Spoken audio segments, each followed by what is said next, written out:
Sa ngalan ng Ama at ng Anak at ng Espiritu Santo. Amen. Sumainyo ang Panginoon. At sumayin niyo rin.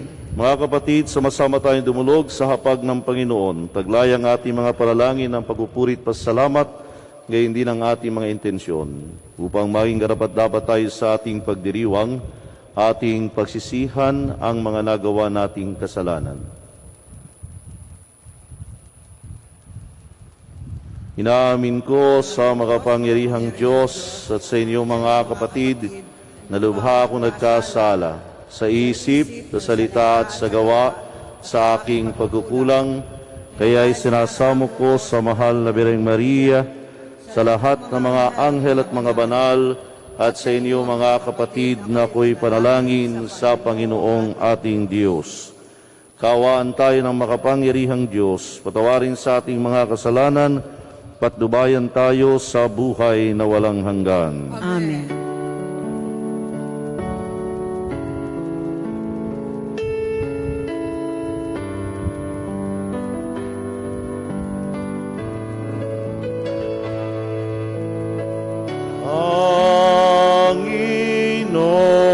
Panginoon, kaawaan mo kami.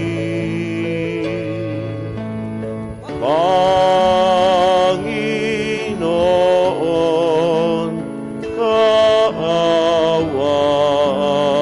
mo kami. Kristo, kaawaan mo kami. Kristo, kaawaan mo kami.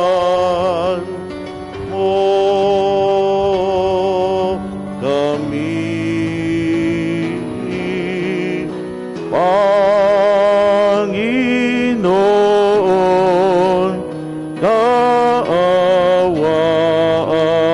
mo kami.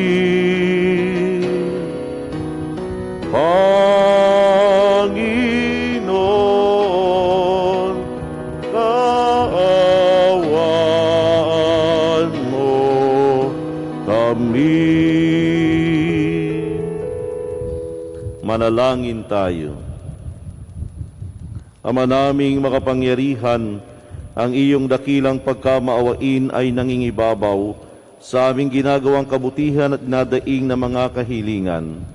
Ang kagandahang lumos sa amin ay gawin mong mag-umapaw upang ang kasalanang ipinangangambang ihingi ng kapatawaran ng budhi naming takot na ikaw ay lapitan, ay iyong patawarin ng lubusan, at ang ipinag-aalangan naming hilingin sa pagdarasal ay iyong pagbigyang aming makamtan sa pamamagitan ni Jesucristo kasama ng Espiritu Santo magpasawalang hanggan. Amen. Magsiupo na po ang lahat.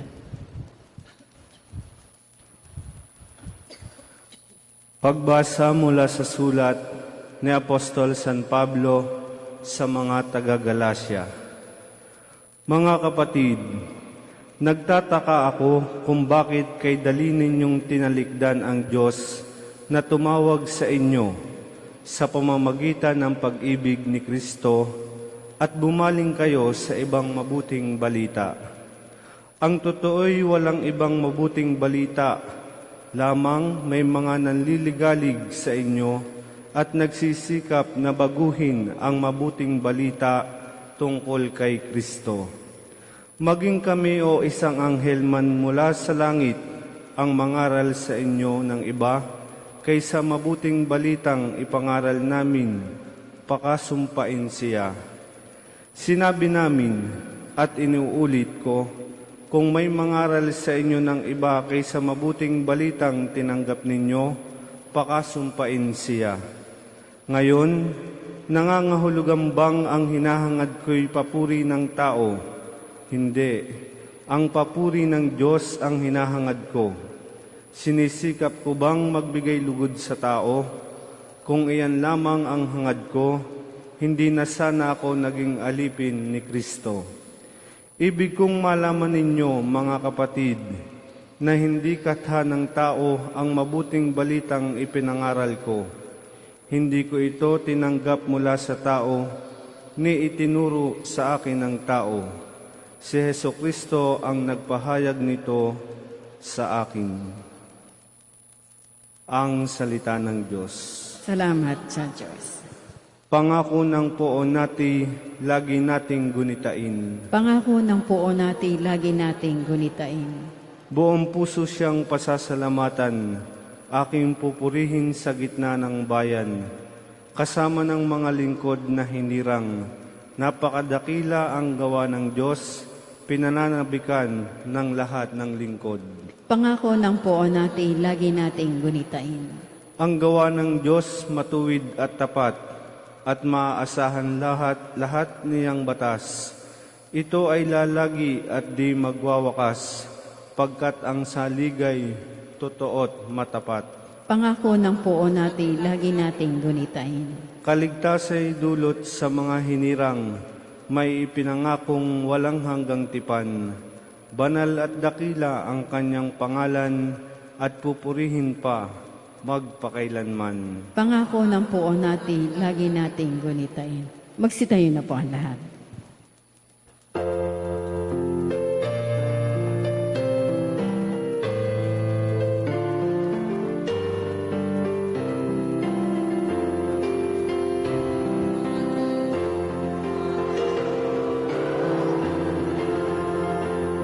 Hallelujah, hallelujah, hallelujah.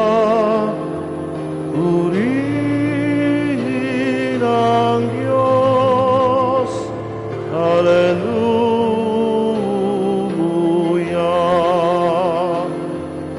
Purihin ang Diyos. Hallelujah.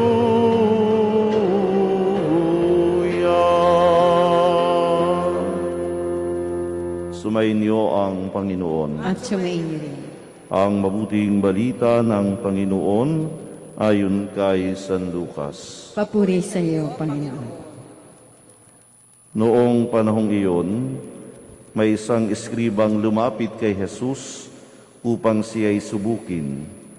Guro, aniya, ano ang dapat kong gawin upang magkamit ng buhay na walang hanggan? Sumagot si Jesus, ano ang nakasulat sa kautusan? Ano ang nababasa mo roon? Tumugon siya, ibigin mo ang Panginoon mong Diyos ng buong puso, ng buong kaluluwa, ng buong lakas, at ng buong pag-iisip, at ibigin mo ang iyong kapwa gaya ng iyong sarili. Tama ang sagot mo, wika ni Jesus. Gawin mo iyan at mabubuhay ka.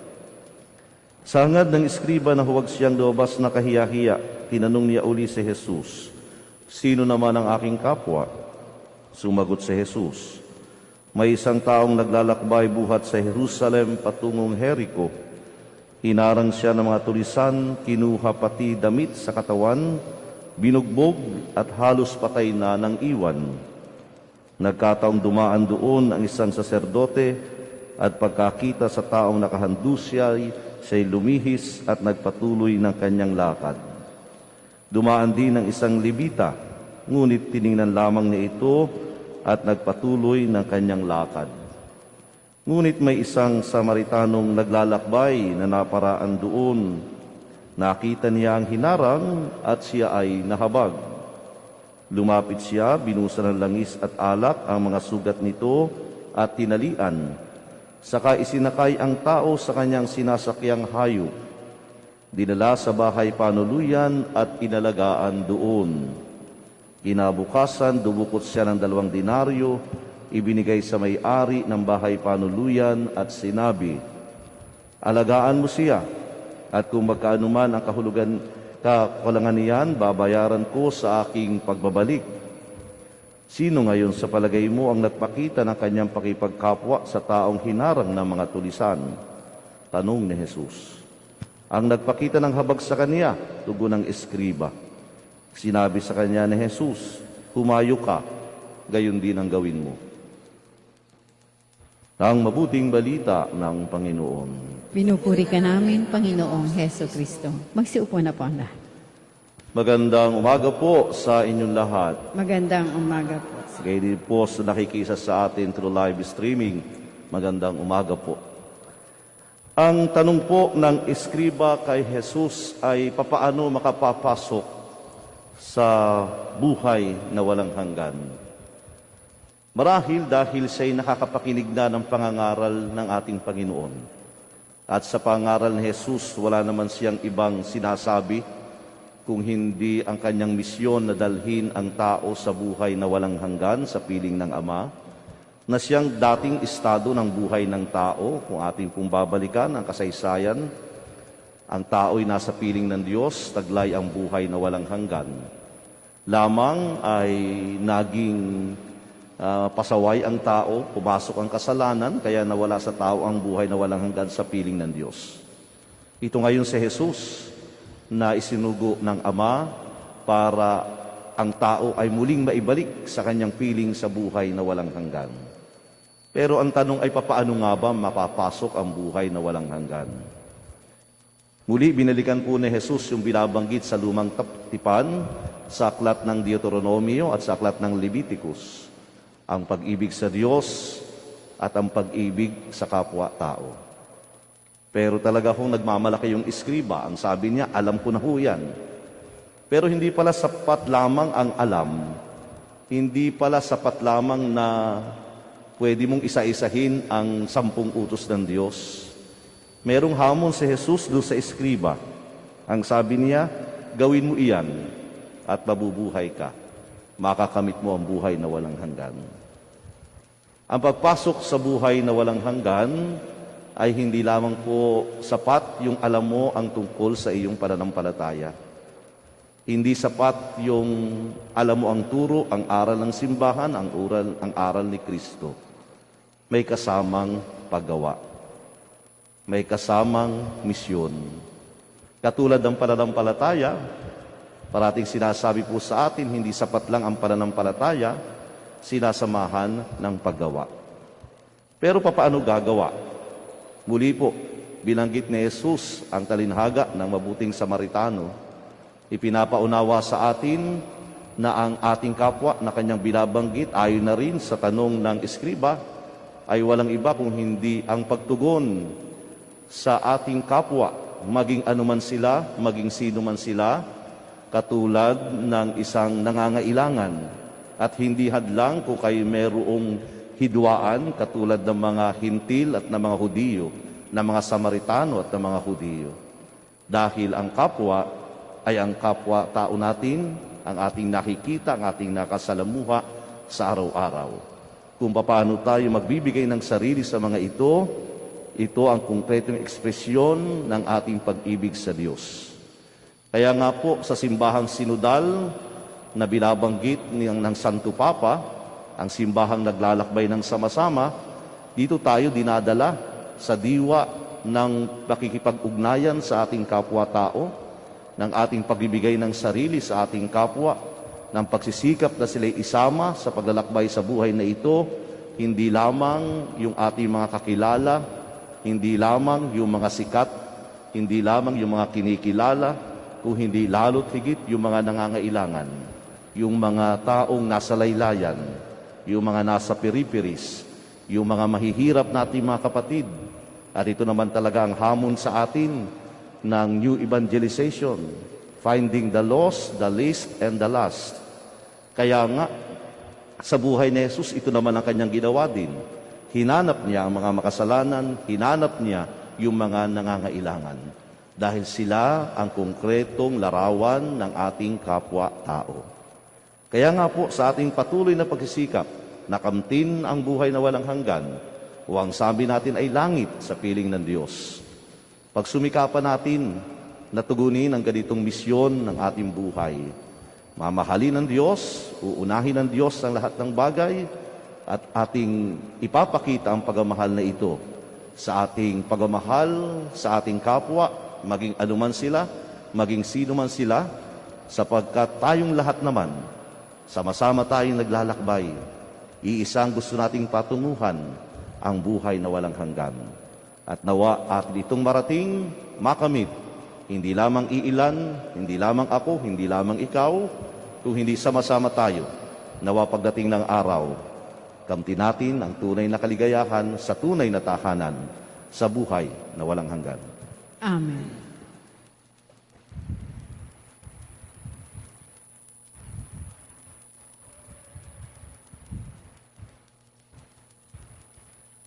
Magsitayo na po ang lahat.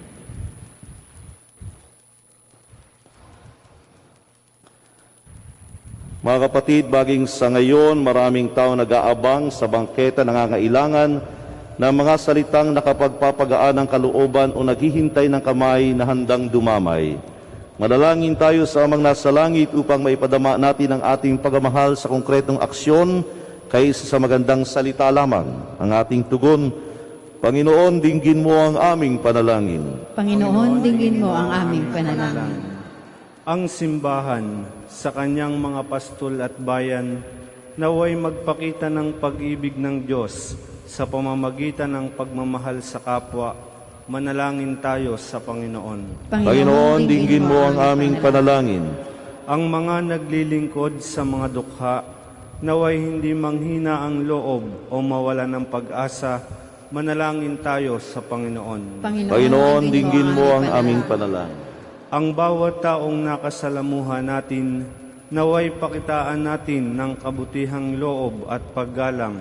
Manalangin tayo sa Panginoon. Panginoon, dinggin mo ang aming panalangin. Ang mga nalulumbay at ang mga may karamdaman sa ating lipunan, naway huwag nating baliwalain o lagpasan lamang. Manalangin tayo sa Panginoon. Panginoon, dinggin mo ang aming panalangin. Ang mga yumao, naway dalhin ni Kristo sa kanyang walang hanggang kaharian. Manalangin tayo sa Panginoon. Panginoon, dinggin mo ang aming panalangin.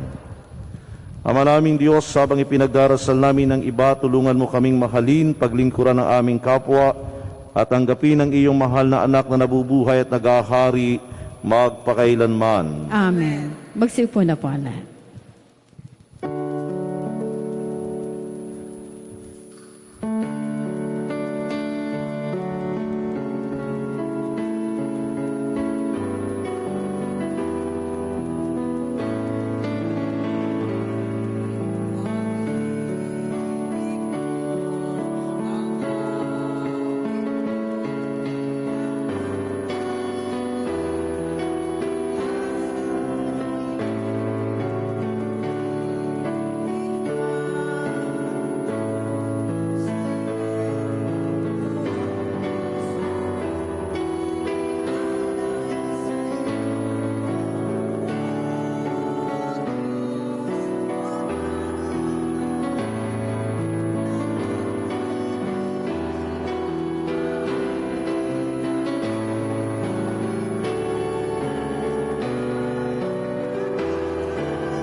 Para lamang sa iyong kalwalhatian.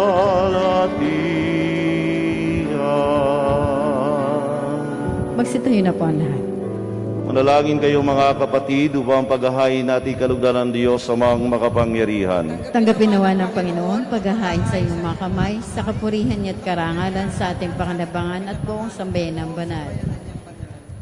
Ama naming lumikha, tanggapin mo ang paghahain ng mga alay na iyong inihabilin at sa pagdiriwang ng dapat naming ganapin, ang kabanalan ng iyong pagliligtas naway sumaamin sa pamamagitan ni Jesucristo kasama ng Espiritu Santo magpasawalang hanggan. Amen. Sumainyo ang Panginoon. At sumayin niyo rin. Taas sa Diyos ang inyong puso at diwa. Tinas namin sa Panginoon. Pasalamatan natin, Panginoong ating Diyos. Marapat na siya ay pasalamatan. Ama naming makapangyarihan, tunay ngang marapat na ikaw ay aming pasalamatan. Sa iyong paglingap at kagandahang loob, ang tao ay nilikha mo't pinangasiwa sa sansinukob. Sa hangad mong sa iwastong lubos, siya pinagdusa mo sa kanyang pagtalikod, Sa iyong paggiliw, iyong ipinahintulot na makabalik siya sa pamagitan ni Kristo Jesus. Kaya kaysa ng mga anghel na nagsisiawit ng papuri sa iyo ng walang humpay sa kalangitan, kami nagbubunyi sa iyong kadakilaan.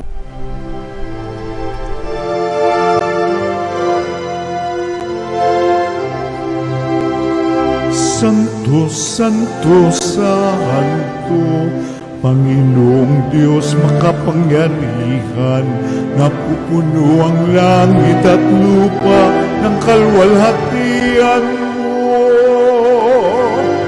Hosana sa kaitaasan, pinagpalang na paririto sa ngalan ng Panginoon. Hosana sa kaitaasan.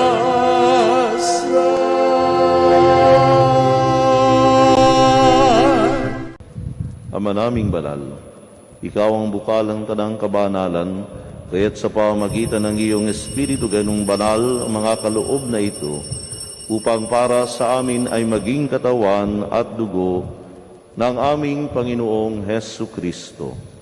Bago niya pinagtiis ang kusang loob na maging handog, hinawakan niyang tinapay, pinasalamatan kaniya, pinaghati-hati niya iyon, iniabot sa kaniyang mga alagad at sinabi, "Tanggapin ninyong lahat ito at kanin, ito ang aking katawan na ihahandog para sa inyo."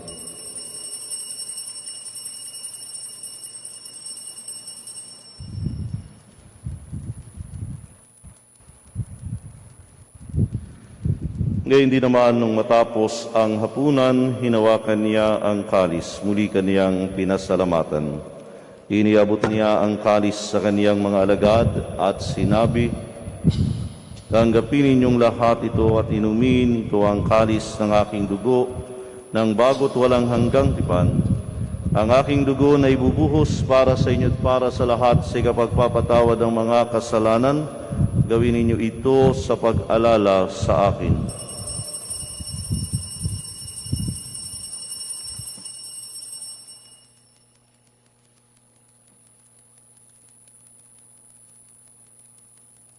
Ipagbunyi natin ang misteryo ng pananampalataya.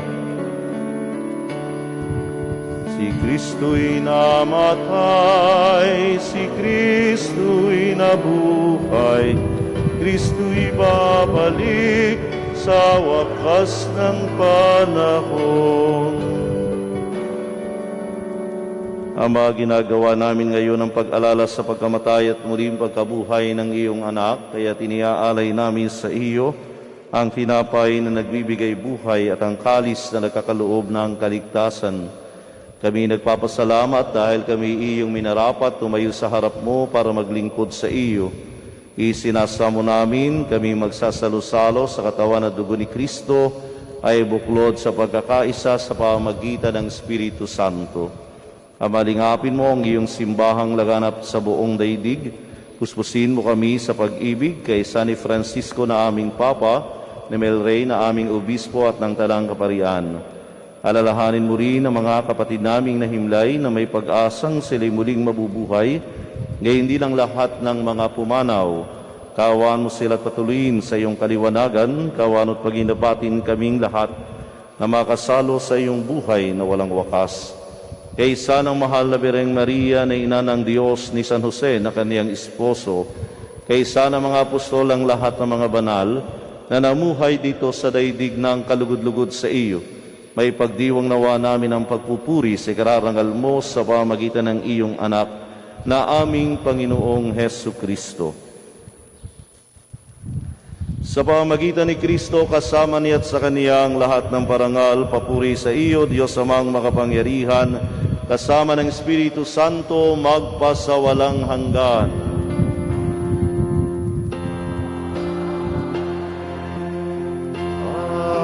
Amen. Amen. Magsitayo na po ang lahat. Bilang nakakaisa mga anak ng Diyos, sama-sama tayong tumawag sa ating Ama sa Langit.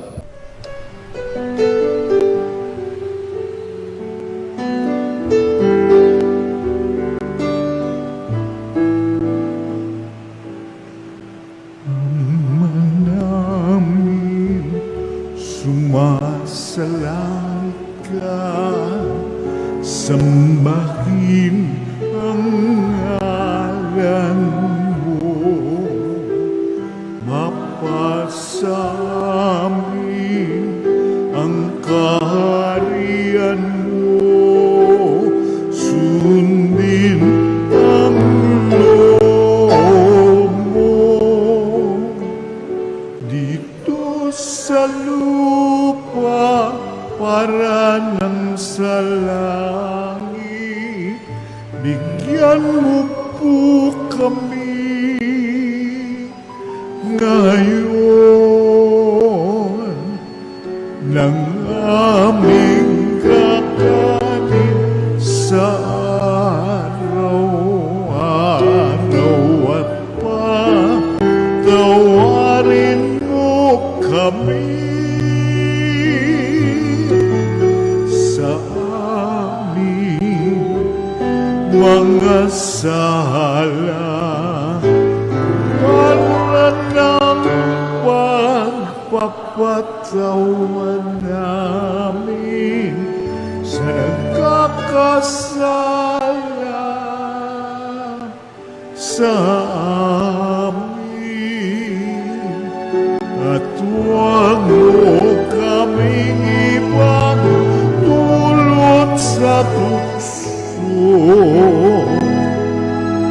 at yadya mo kami sa lahat ng masama. Inihiling namin kami adya sa lahat ng masama, pagkalooban ng kapayapaan araw-araw, iligtas sa kasalanan, ilayo sa lahat ng kapahamakan, samantalang aming pinananabikan ang dakilang araw ng pagkapahayag ng tagapagligtas naming si Hesu Kristo.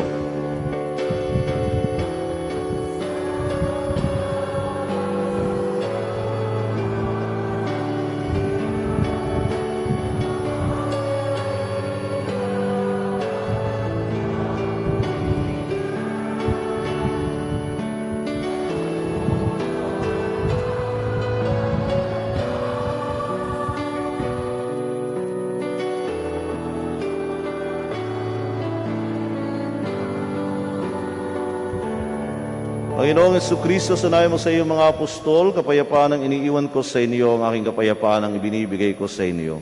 Tunghayan mo aming pananampalataya tulang aming mga pagkakasala, pagkalooban mo kami ng kapayapaan, pagkakaisa ayon sa iyong kalooban, kasama ng Espiritu Santo, magpasawalang hanggan. Amen. Ang kapayapaan ng Panginoon ay laging sumainyo, Ang sumayin niyo rin. bigayan kayo ng kapayapaan sa isa't isa.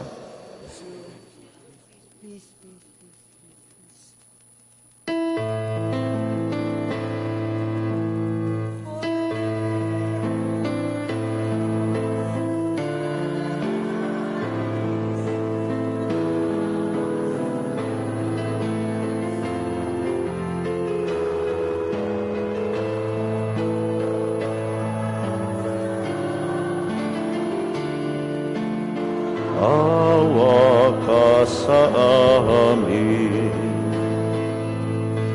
Kordero ng Diyos na nag-aalis ng mga kasalanan ng sanlibutan. Maawa ka sa amin, maawa ka sa amin. Kordero ng Diyos na nag-aalis ng mga kasalanan ng sanlibutan, ipagkaloob mo sa amin ang kapayapaan. Magsiluhod na po ang lahat. Ito si Kristo ang Kordero ng Diyos. Ito ang nag-aalis ng kasalanan ng sanlibutan. Mapalad tayong inaanyayahan sa kaniyang piging. Panginoon, hindi ako dapat na magpatuloy sa iyo, ngunit sa isang salita mo lamang ay gagaling na ako.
Magsitayo na po ang lahat.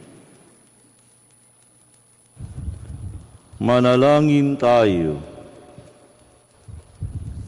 Ama naming mapagmahal, ipagkaloob mong sa pagkasalo namin sa pagkait inuming banal, kami maging katawan ni Kristo na aming pinakinabangan sa pamagitan niya, kasama ng Espiritu Santo magpasawalang hanggan. Amen. At tinatawagan po dito sa unahan ng may kaarawan, anniversary ng kasal, pupunta na ibang bansa at kukuha ng pagsusulit.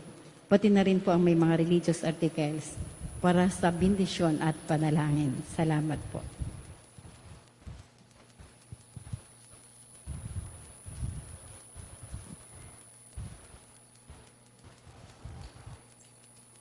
Ama na pagmahal, sa'yo nagbumula ang lahat ng mabuting bagay. Hinihiling na basbasan mo ang aming mga kapatid na nagdiriwang ng kanilang kaarawan, anibersaryo ng kasal.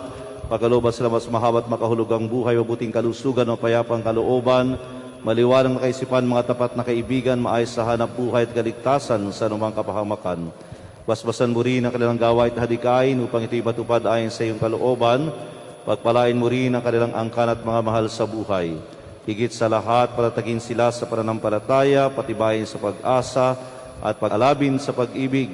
Hiling na ito sa pamagitan ni Kristong aming Panginoon. Amen. Naway gawaran din ng Diyos ng pagpapala, mga kasangkapan sa panalangin, upang ang mga ito'y maging gabay sa pagtaak sa kabanalan at paghahangad ng buhay sa kalangitan sa pamagitan ni Kristo, kasama ng Espiritu Santo, magpasawalang hanggan. Amen.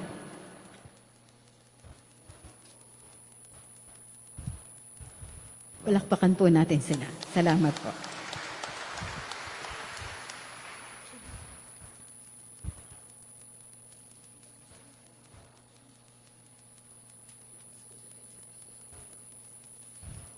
Magsitayo na po ang lahat. Sumainyo ang Panginoon At sumayin niyo rin. at pagpalain kayo ng makapangyarihang Diyos, Ama at Anak at Espiritu Santo. Amen. Tapos ang ating pagdiriwang, humayo kayo, ipahayag ang pag-ibig ni Kristo. Salamat sa Diyos.